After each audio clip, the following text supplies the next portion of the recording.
The two-day panel discussions at FOAID 2015 were truly engaging and intense. Conference is going to be very unusual, experimental, challenging, and full of vigor and debate and fights and arguments and solutions, perhaps abstract solutions. So all these things, which are going to be there, and I feel sorry that I will miss all of you. I'll miss the discussions and I'll miss being there. But I wish you all the success. Is there a cultural ecosystem for innovation in India? Or are we too constrained by the facts that we have to make a living on other things? What we do is a design innovation. It's kind of nothing but incremental innovation. Innovation to me would be finding new processes, would be the design of the process, as opposed to the design of the building.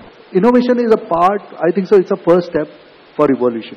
You take that innovation, it keeps on evolving as a stage by stage. Innovation is also a very dangerous word, because a lot of what I see in the name of innovation oftentimes is derivative. And I think all I'm saying is, as architects, we need to be very cognizant.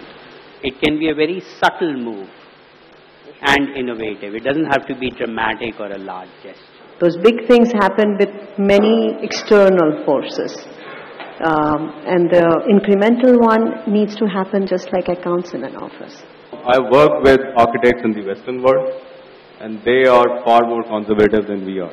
Concept designers, whatever you call them, they come into India and they don't understand the social background of a person, and they just come in and they want you to design and they want to impose something onto you. We are unable to raise our bar, unable to create a brand for ourselves. Integrate a lot of things, a lot of levels, a lot of layers. By integration, I mean maybe integrating technology with craftsmanship, by integrating ornamentation with bare Western aesthetics. If we take that to the world, we would be able to build our brand. And we would be able to build a brand of Indian buildings. Traditionally, we didn't really conserve. We adapted, adopted, evolved and went on.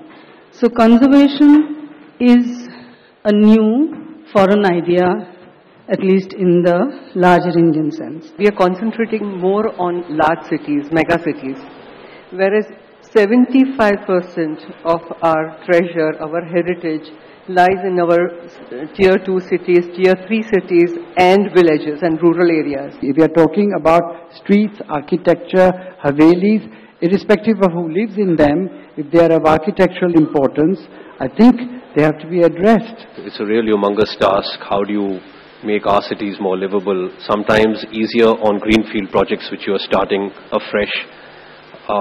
So as you see cities like gift cities in Ahmedabad, they are attempting, it's a barren new land, it's a new infrastructure, it has support from all quarters. But then also comes the issue of what do you do with existing cities. If your building tries to fight nature, nature fights back, and it fights back in a very ugly manner. So the best way is to kind of let the nature take over your architecture in every sense of the word. For thousands of years, the land has been shaped in certain ways. The flows of water on it have been shaped. Natural systems have taken place. Soils have evolved in certain ways. Bringing in design efficiencies right at the design stage is the most significant, I would say, first starting point. In India right now, Prime Minister Modi is looking at sprucing up our cities to make them more livable. And he's also trying to get a lot of foreign investment. And if a foreign investor is planning on coming to this country, he is looking at security, good transportation, good water supply. We also have to look at new healthcare facilities, new medical centers, good colleges and educational systems. Look at the people on the road. Do all of them have houses? If you actually get into a conversation with them, you will tend to realize that they can't even afford a house worth 5 lakh rupees or 10 lakh rupees, and they form the substantial amount of population that we are supposed to do the planning for. The topics range from lighting to infrastructure, from effective town planning nuances to the smart cities of the future. What makes a great workplace today? How would you define a great workplace? Performance is based on attitude, most important.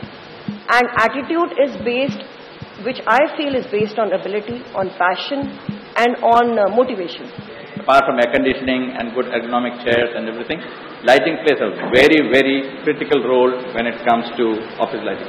Over a decade, one of the major factors which has changed or which has undergone a transformation is the amount of stakeholders involved in the evolution of office.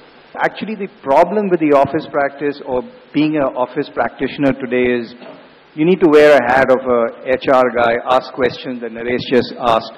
What's the future? Does it exist? Are you ready to see someone sprawled on a sofa and think that he's productive? So the mindsets are there. So we'll have a gym, but don't go at 11 o'clock in the morning. Go early in the morning. Come before your work time.